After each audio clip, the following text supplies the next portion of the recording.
Coming up next on Arizona Horizon, a new report shows that nearly half of child fatalities in Arizona are preventable. Also tonight, a local foundation provides chef-prepared meals for homebound cancer patients. And we'll get some holiday gift-giving ideas for book lovers. Those stories and more next on Arizona Horizon. Arizona Horizon is made possible by contributions from the Friends of Arizona PBS, members of your public television station. Good evening and welcome to Arizona Horizon. I'm Ted Simons. Arizona's annual child death report is out and finds that nearly half of the state's child fatalities could have been prevented. To learn more, we welcome Lexi Benner. She's injury prevention specialist at Phoenix Children's, and Dr. John McGreevy, Phoenix Children's Division Chief of Emergency Medicine. Good to have you both here. Thank you so much for joining us. Thank you. Thank you. Doctor, I'm going to start with you. We have an annual child death report, huh? We do. It's something we've had in our state for a little over 30 years that looks at all of the fatalities of children and looks for ways that our community can intervene to, of course, make that less each year. Every single fatality is looked at? Every fatality is looked at, and from a reporting standpoint, they look at, they have different teams that look for each county into each of those deaths. And Lexi, I have 791 child deaths. Is that correct? Is that what we're seeing in this report? That seems about right, yes. Okay, yeah, that represents a decrease in child mortality. It's a good thing. Yes, huh? always a good thing. Yeah. We don't want the children dying. Sure. So what do we attribute the dropping numbers to? What do you think? Well, the report does put out preventative ways to look at just leading contributing factors and everything like that. So we just look at those factors from there. Yeah, I want to get to prevention. I know you have a couple of friends over here that we want to get to as well. But doctor, I see a 5.5% decrease in accidental death injuries, talking mostly motor vehicle crashes, these sorts of things. Yes, I mean, accidental injuries, there are a variety of things that fall into that, but motor vehicle accidents is by far the biggest one, and so that's where we see probably our biggest opportunity for change. Yes, because 48% of them might have been preventable. Absolutely. Yeah. You would think that that would be very easy for us to see, but I would say this really mirrors what we see in our practice every day. Yeah. And Lexi, back to you and prevention, as the doctor was talking about drowning deaths. This is something we hear about and have heard about for such a long time. Yeah. They increased in this last report. They did.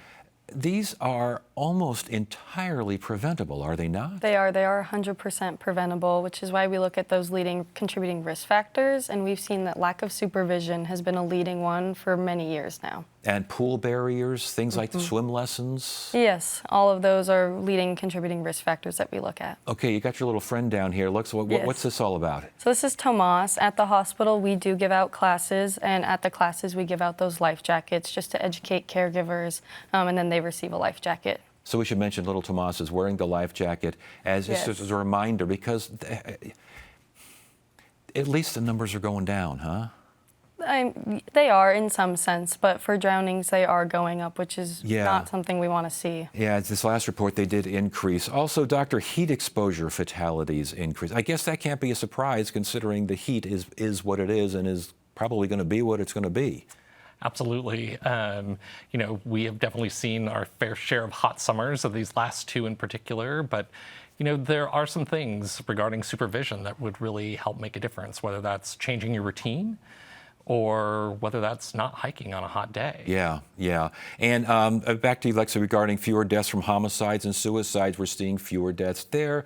Again, as with child drowning, it's nice to see the fewer deaths, but there still are fatalities. There's still fatalities in all those senses, but we are seeing fewer in some areas more than others. Yeah, we got 61% of homicide by firearms, suicides 48%. Firearm injuries are the most common cause of death for ages 15 to 17. Did I get that right? This is correct, yes. Holy smokes. So in terms of prevention, what is recommended? What do you see? What do you want to see? That's not my focus in specific, but we just look at following the recommendations for all firearms. Yeah, is the same thing for you, doctor?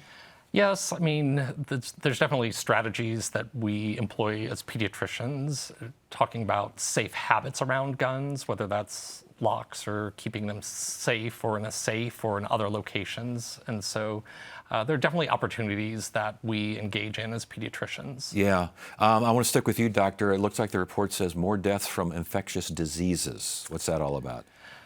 You know, that is probably specifically talking mostly about vaccine-preventable diseases.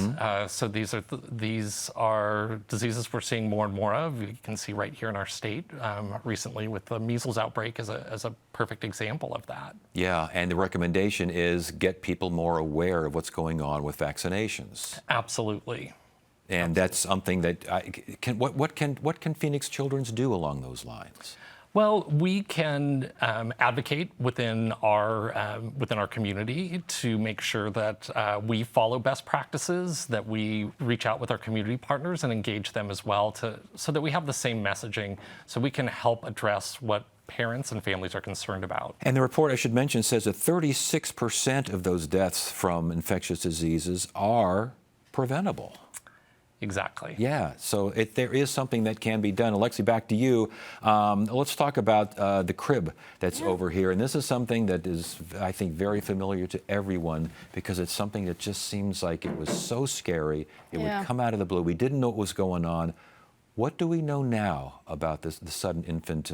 We have seen that it is 94% preventable. Wow. But what we've been seeing is that even though the mortality rate didn't change much from the previous year, we did see an increase in suffocations, which is why we want to talk about a safe sleep environment. So what is a safe sleep environment? We consider it the ABCDs of safe sleep, especially here. This is an example. So you want to be alone. You don't want anyone to be around the child or have any pillows or excess blankets or anything in there. On their back, making sure that they're laying down on their back. In a crib, bassinet, or play yard, and this is our play yard that we have as an example. Yeah. And then D, dress comfortably. That one gets missed a lot, but we don't want to overly dress the child or make sure they're too hot, because they get a lot hotter than we do at night. Yeah, and 66 deaths over the year for this, and as you mentioned, 94% in unsafe sleep environments. Real quickly, before we go, substance abuse, doctor, that's always a factor here, especially with the older kids. It sounds as though these deaths continue to decline. Is Naloxone a factor here? Naloxone is an important factor. It's something that we take very seriously within our hospital. We deliver it to our patients before they discharge. And I think that is a strategy we're seeing throughout our community that will help with some of that. So, last question for both of you. What do we take from this report? I think what we take from this report is that we are making inroads in some important areas. There's still work to be done, and any death is something that we don't want to see in children. Yeah.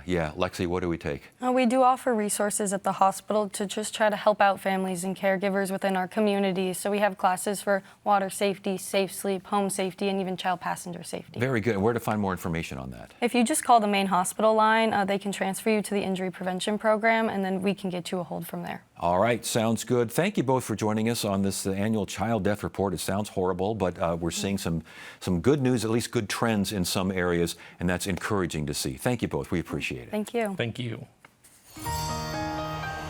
Everyone's so happy you're home, darling. Come inside. It's just so exciting. It's a real treat. What an amazing family. Let's get this show on the road! That sounds like a party. Marvelous. Will I get presents? Oh, I love this!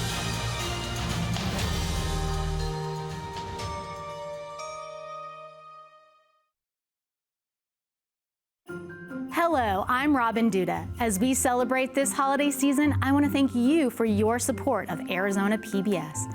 Your support makes all our achievements possible. As we anticipate the beginning of a new year, please remember the impact a new or additional gift to Arizona PBS can make in your community. Scan the QR code, go online, or use the number on your screen and make a generous gift to Arizona PBS today. Thank you. Hi, I'm Jennifer Caraway, founder of the Joy Bus. Being featured on Check Please Arizona on Arizona PBS transformed our restaurant. The exposure brought in new customers and helped us grow. We always know when our episode re-airs too because the dining room fills up. And thanks to the show, we're able to serve more chef-inspired meals to cancer patients across the valley. Check Please Arizona doesn't just spotlight great food, it helps fuel a mission that truly matters. For this, we appreciate Arizona PBS. The Joy Bus Foundation provides homebound cancer patients with fresh meals that are chef prepared. The foundation's new initiative is the Meals That Matter program with a goal of raising $150,000 by the end of the year. Joining us now is Jennifer Caraway. She's the founder of the Joy Bus Foundation. Good to see you again. Good to be here. Thank you. Thank you so much. And you brought along a book. This is a cookbook. This is your second one. It is. Yeah. Last time you were here, you had the first one. I know. How crazy is that? Yeah. And it's, for people that aren't familiar, I kind of gave a little bit of an outline there. But what is a Joy Bus Foundation? What we do is we prepare and deliver free meals to homebound cancer patients. We've been in the Valley now for upwards of 15 years, and we're growing like crazy. Yeah. Yeah, well, it's a great idea. I mean, and it's a great idea because you're not only delivering food, it's good food, sounds like it's good, it's freshly prepared, and the human interaction involved must be just huge. It really is, and that's all our volunteers. I mean, they really take ownership of our mission. They spend time with the clients. They go above and beyond to let this neighbor know that someone's there who cares about them. And a lot of these volunteers are cancer survivors, if I remember correctly, yes? Correct. Okay, you've got the Meals That Matter program going on here. This is basically a fundraising operation. What's this all about? Well, this is our big end of the year push because we've gone from 250 meals delivered each and every week to today we did 1,800. Whoa. Yeah, so now we have to figure out how to pay for it. Yeah. So we're running an end of the year campaign to try to pay for at least 10,000 meals for our clients. Okay, and that's, what is that, like, I think I got like $150,000, something along those lines. It is. It's $15 per meal that we hand deliver to a client's home. And you just need donations, don't you? We do, very much so. The Joy Bus, last time we covered so much of this, but I just want people to know again, because it's such a great story of how this started. Talk to us about that. Yeah, so I started it over 15 years ago when my friend Joy became ill with ovarian cancer.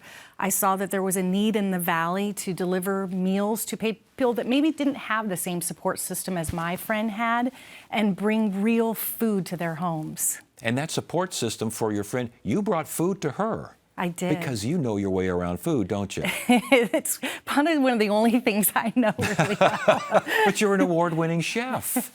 I've got lucky. Yeah. I've gotten lucky over the years. Well, but that has to help them. It has to help also in terms of running this program because you know your way around the kitchen and you know what's going to work and you know how to get this stuff out. I wake up thinking about food. Oh, my goodness. It's my life. And so this was, when you started, how were the meals prepared? How were they delivered? How has that changed?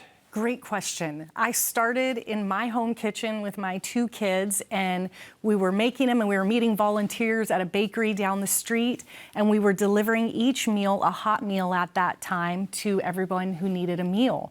And now we've moved into our new facility. We went from 1,500 square feet from our old kitchen. We went from the home kitchen to the old kitchen. Wow. And now we're in a 6,700 square foot space doing weekly meals, like many meals with each delivery. And what are some of the meals that are prepared and delivered? Beautiful. We work with a local farmer and a local rancher. Like, just to give you an example, today we did sweet potato and lamb meatballs with turmeric rice.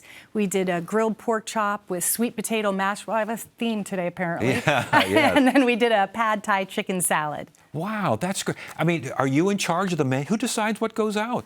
I have a lot of help. We have very talented people in our kitchen, and it's no longer just a one-woman show. We have a whole community behind us. And you mentioned, I know when you were last here, your original spot, you had a diner there at 32nd Street and Shea. Yes. But you said, it sounds like a bigger place is in operation now. Where's that located? It's right around the corner, right off of the 51 in Shea. And it is a diner open to the public, Thursday through Sunday, and 100% of the proceeds go towards our program. Okay, and what about the book, the cookbook? 100% of these proceeds as well? 100% of the proceeds. How'd the first one do? It did really well. We actually had to do a second order on it, so we're fingers crossed this does equally as well or better. And in the cook, is this just a traditional cookbook with recipes and serving for four and that kind of thing? Or is it serving for one, considering a lot of folks, cancer patients, may not have full families around them? I don't know. How does it work?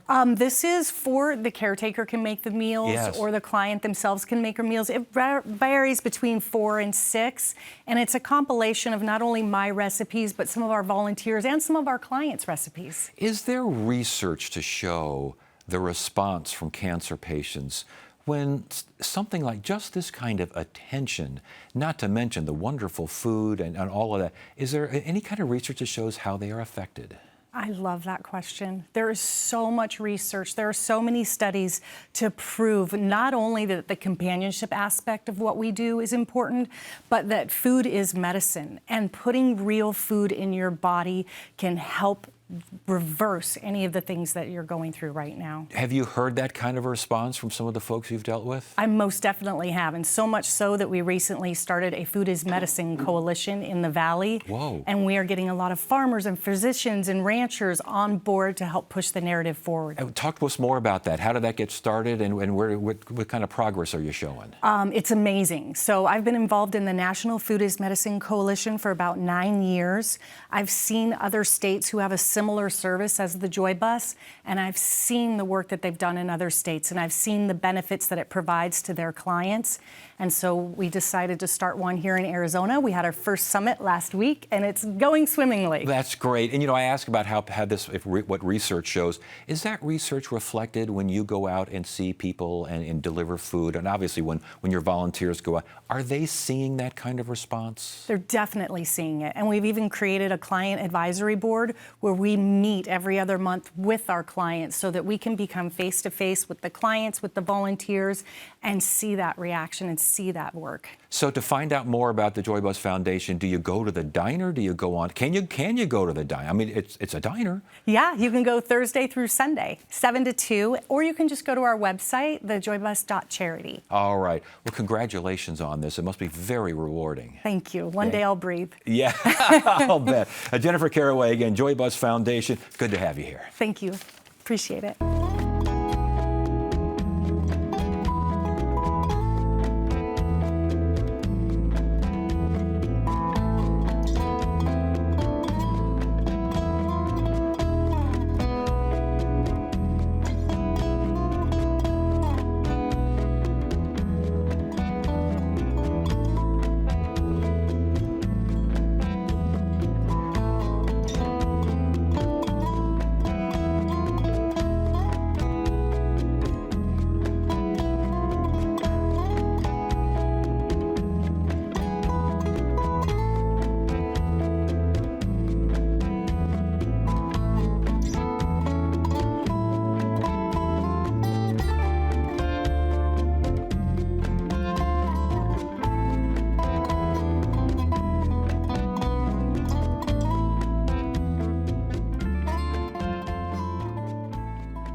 I'm Amna Nawaz. Tonight on the NewsHour, the latest jobs report shows a slowdown in hiring.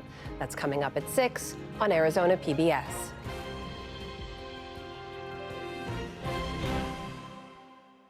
The holiday season is here, and Changing Hands Bookstore has some ideas for those looking to give books as gifts. Ali Sesmat is the Children's Department Manager at Changing Hands, and she joins us now. Good to have you here. Thanks for joining us. Yeah, thanks for having me. All right, books as, I mean, it's always a great idea, isn't it? I mean, this is an easy one. Yeah, everybody wants a book and everybody needs a book. Yeah, how much does business pick up this time of year? It's been so busy. Both stores feel really holly and jolly and full, and it's been lovely to hear kids running around, family shopping. It's just a great time to be in the store. I was just in the Tempe store this weekend.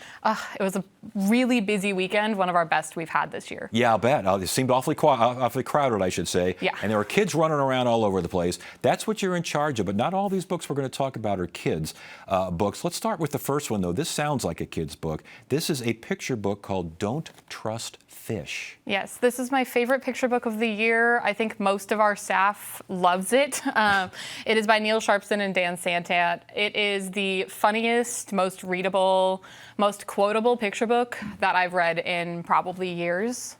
Is it strictly for kids? It's not. Picture books, from my opinion, are never just strictly for kids. I have a collection of over 60. I think every adult should have about 1,000 picture books in their home. Yeah. And this is one that needs to be on everyone's shelf. Okay, I'm not going to ask why you shouldn't trust fish because I don't want to give away the ending. So here's what you need to know. Fish are tricksy, and they're sneaky, and they're liars, and we are pro-crab in this house. I see. All right, let's move on, shall we? Yeah. Let's go to middle grade books. The next one is The Trouble with Heroes. Now, I read about this one, and I love the premise of this. Yeah, this book will get any reader to cry and also want to bake some cookies at the same time. This one follows this young boy who gets in trouble. Instead of going to juvenile court, gets sentenced to climb all of the 13er Adirondack Mountains with these trail nannies. And along the way, he is struggling with the loss of his father, his anger, loving some cookies that he starts baking for each hike. And it's a novel in verse, which we don't see very often. I like things in verse. Yes. I like long verse. No, novels in verse are gorgeous, especially for this age group. Yes. It is for reluctant readers. It is for the boys, but also it is for any reader that loves contemporary fiction. You will cry, but you will also say this is your favorite book you read this year. I'm seeing a dog up there. There's a dog plays a big part. The dog plays a huge part. The dog is fine, just so everybody always asks that question. Yes. It is heartwarming. It is funny. This main character's voice comes through. Anytime I hand this to somebody, they come back within a week and they're like, how dare you make me read that? Also, thank you for making me read that. Wow, very good. Okay, again, that was Trouble with Heroes, and everything I've heard about this book, I absolutely love. It's worth the read. All right, let's go to fiction, and I think we're out of the kids category now. And this next book is fiction. It's Palaver by Brian Washington. Yes. Talk to us about this one. This is my favorite novel I read this year, I have to be honest. It is a National Book Award finalist, which you can always trust the National Book Awards. Brian Washington writes this gorgeous story about family and what it means. The word palaver is a shared community trying to come together and have a conversation without that shared language. Yes. So the book follows a son who lives in Tokyo, and his estranged mom shows up on his doorstep all the way from Houston.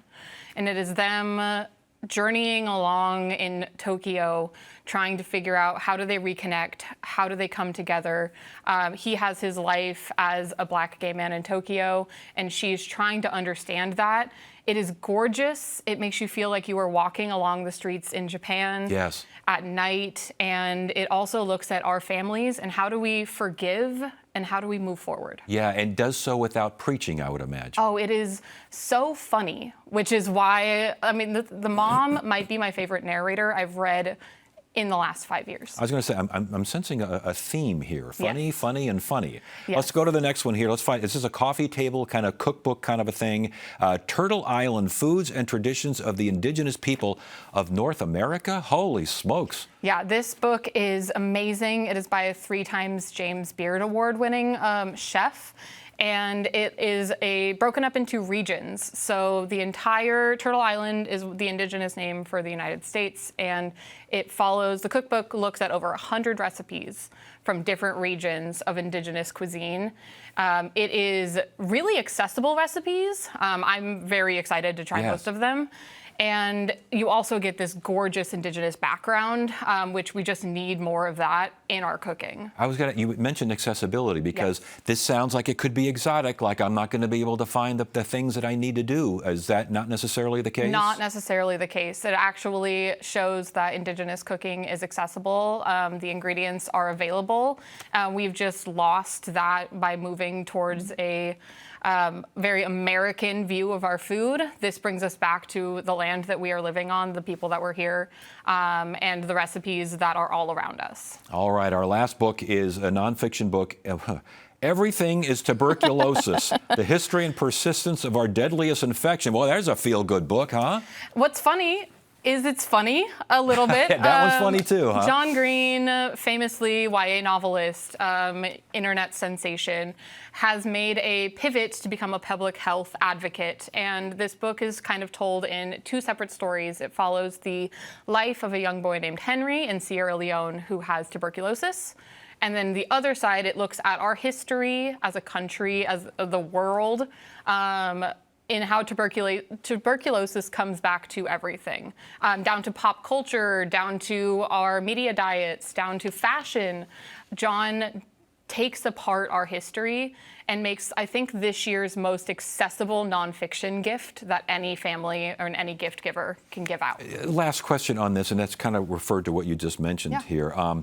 Do you give, we got about a minute left, so relatively quick. Do you give a book that you think someone's going to like, or do you give a book that you know someone is going to like? You give them a book you think they're going to like, because if they don't love it and you love it, it's the right gift for them. Yeah, because you don't want to give something to someone, it's, oh, yeah, whoop-dee, it's another series, another detective series that I've had 14 books of. You want something that maybe... You want to broaden their horizons. Came out of the blue a little bit. Yes, and that surprised you, and you might think this will start them on a new path. All right, Ali Sesmat, Changing Hands Bookstore. You got a lot of books for us to look over. Yeah. Thanks for sharing. We appreciate it. Thanks so much. All right. And that is it for now. I'm Ted Simons. Thank you so much for joining us. You have a great evening.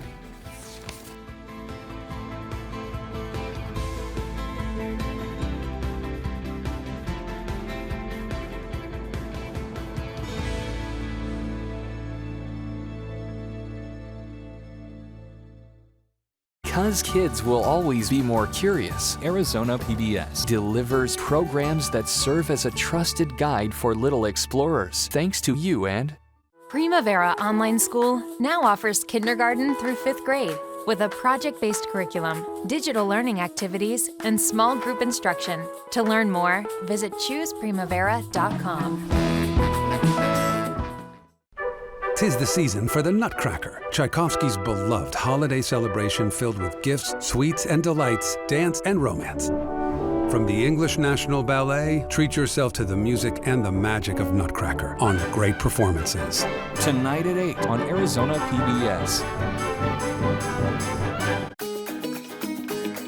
Hi, I'm Catherine Anaya, host of Horizonte. Have you signed up for the Arizona PBS Conexión e-newsletter? Visit azpbs.org/Conexión to subscribe to the monthly resource created to serve Arizona's vibrant Hispanic